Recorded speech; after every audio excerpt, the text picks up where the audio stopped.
آج بتاریخ 13 رجب المرجب سن 1444 ہجری مطابق 5 فروری سن 2023 بروز اتوار بعد نماز عشاء جامعۃ الشیخ یحییٰ المدنی بہادر آباد کراچی میں اس سالانہ اجتماع میں شرکت ہم سب کے لیے باعث سعادت ہے۔ دعا ہے اللہ تبارک و تعالی اسے ہماری بخشش، مغفرت اور نجات کا سبب بھی بنا دے۔ میں شکر گزار ہوں برادر مکرم و محترم جامعۃ الشیخ یحییٰ المدنی کے محتمم و شیخ الحدیث حضرت مولانا محمد یوسف صاحب دامت برکاتہم العالیہ اور ان کے تمام رفقاء کا، جنہوں نے اس سالانہ بابرکت تقریب میں مجھے شرکت کی دعوت دی اور اس سعادت میں شریک کیا۔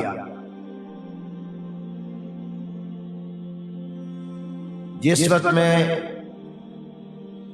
اس تقریب میں پہنچا تو وفاق المدارس العربیہ پاکستان صوبہ سندھ کے ناظم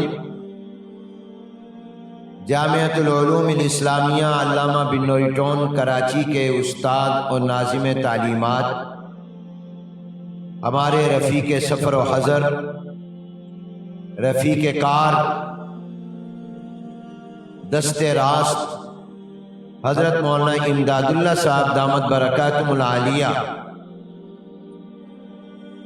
میرے اور دائیں طرف موجود فضلائے کرام کو اہم نصیحتیں فرما رہے تھے، اس لیے کہ یہ تقریبات جو آج کل دینی مدارس میں ہو رہی ہیں، اس کے اصل دلہا یہ فضلائے کرام ہیں جو اپنے درس نظامی کی تعلیم کو مکمل کر کے چند روز کے بعد وفاق المدارس العربیہ پاکستان کے تحت ہونے والے سالانہ امتحانات میں شرکت کے بعد اپنے اپنے علاقوں میں جائیں گے اور آئندہ زندگی میں انشاءاللہ قرآن و حدیث کے جو علوم انہوں نے حاصل کیے،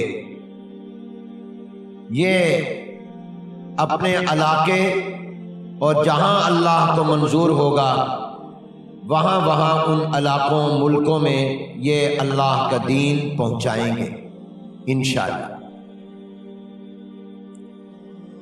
اس لیے اگرچہ ان تقریبات میں قرآن کریم کے حفاظ و قراء جو موجودہ سال میں مدرسے سے فارغ ہوتے ہیں ان کی بھی دستار بندی ہوتی ہے، لیکن وہ ابھی مدرسے میں پڑھ رہے ہوتے ہیں اور ان کی زندگی کا آنے والا زمانہ بھی مدرسے میں گزرنا ہوتا ہے۔ وہ حافظ بننے کے بعد بہت سے بچے عالم بنتے ہیں، مگر عام طور پر دورہ حدیث سے فارغ ہونے والے طلباء وہ میدان عمل میں چلے جاتے ہیں۔ اس لیے ان حضرات کو ان اجتماعات میں مخاطب بنایا جاتا ہے، اصل گفتگو اور روئے سخن ان کی طرف ہوتا ہے، اور آپ حضرات جو محبت میں تشریف لاتے ہیں، جو باتیں علماء بیان کرتے ہیں، وہ فائدے مند سب کے لیے ہوتی ہیں۔ اخبارات ہفتے میں ایک دن مختلف ایڈیشن چھاپتے ہیں، بچوں کے لیے ایڈیشن، خواتین ایڈیشن، اور کبھی فلاں ایڈیشن۔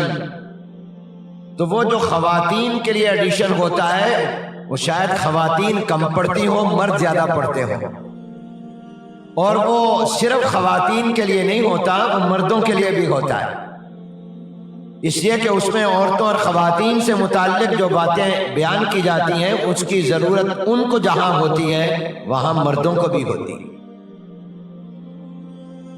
مثال کے طور پر اگر خواتین ایڈیشن میں پردے کی اہمیت پر مضمون چھپے گا اور کوئی صاحب مضمون لکھے گا کہ قرآن و سنت میں پردے کی کیا اہمیت ہے، تو اس کا تعلق صرف عورت سے نہیں ہوگا، مرد سے بھی ہوگا، اس لیے کہ اگر مرد اپنی بیوی کو، بہن کو، بیٹی کو اور ماں کو پردہ نہیں کرائے گا تو وہ مرد بھی اللہ کے ہاں گناہگار اور مجرم ہوگا۔ جہاں عورت کی ذمہ داری پردہ کرنے کی ہے، مردوں کی ذمہ داری پردہ کرانے کی ہے۔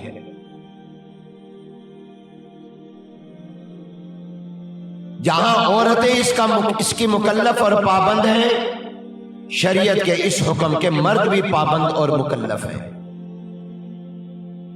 اور اگر کوئی عورت پردہ کرنا چاہے مگر اس کا خاوند نہ چاہے تو اس عورت کے لیے مشکلات پیدا ہوں گی، آزمائش ہوگی، امتحان ہوگا۔ تو اس بنا پر یہ مثال میں نے اس لیے عرض کی کہ وہ اگرچہ براہ راست خطاب تو عورتوں کو ہو رہا ہوتا ہے، لیکن وہ ضرورت اور فائدہ مند تمام کے لیے ہوتا ہے۔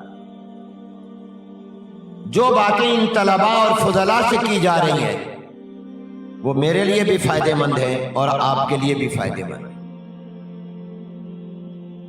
مولانا تو چونکہ بڑے انہوں نے تو نصیحت کی ہے، یہ میری اپنی تعبیر ہے، پتہ نہیں صحیح ہے یا غلط ہے، غلط ہوگی تو اہل علم اصلاح کر دیں گے کہ نصیحت کا لفظ وہاں بولا جاتا ہے جہاں بڑا چھوٹے کو کوئی نصیحت کرے، کوئی بات سمجھائے، اور اگر برابر کا ہو تو اس کو مشورہ کہہ سکتے ہیں، اور اگر کوئی چھوٹا بڑوں سے کوئی بات کرے تو اس کو درخواست کہہ سکتے ہیں۔ تو میں نصیحت نہیں کر رہا، نہ مشورہ دے رہا ہوں، میرا یہ مقام نہیں ہے، میں چھوٹا ہوں اس لیے میں درخواست کر رہا ہوں۔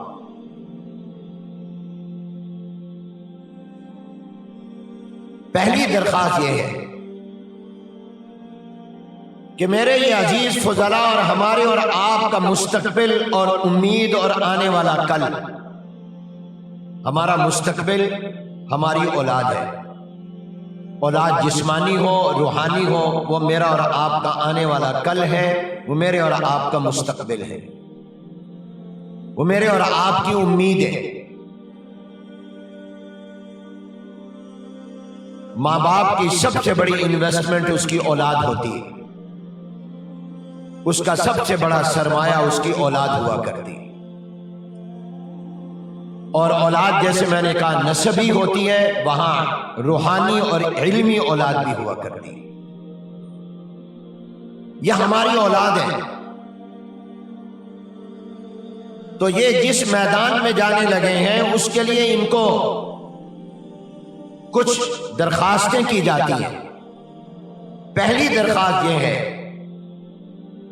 کہ جو کام بھی کرنا، ظاہر آپ دین کا کام کریں گے اور دین بڑا ایک جامع ہے، تو وہ شہرت کے لیے نہ کرنا، دکھلاوے کے لیے نہ کرنا، مقابلے کے لیے نہ کرنا، اپنے پیٹ یا ذاتی ضرورت کے لیے نہ کرنا، اللہ تعالی کی رضا کے لیے کرنا۔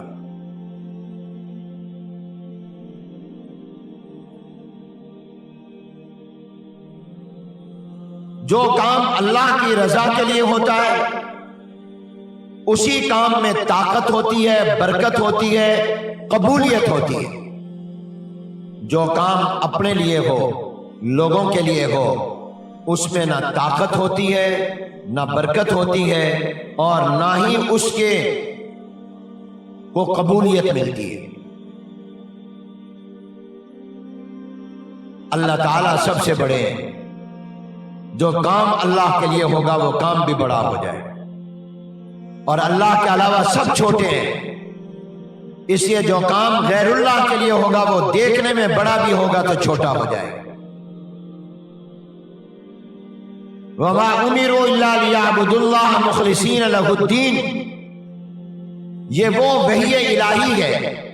إِنَّا أَوْحَيْنَا إِلَيْكَ كَمَا أَوْحَيْنَا إِلَى نُوحٍ وَالنَّبِيِّينَ مِن بَعْدِهِ، جو سب سے پہلے آیت امام بخاری لائے ہیں جس میں وحی مشترک کی طرف اشارہ ہے، اور وحی مشترک یہی اخلاص والی ہے۔ اسی بنا پر انما الاعمال بالنیات کی اس سے مناسبت ہوتی ہے۔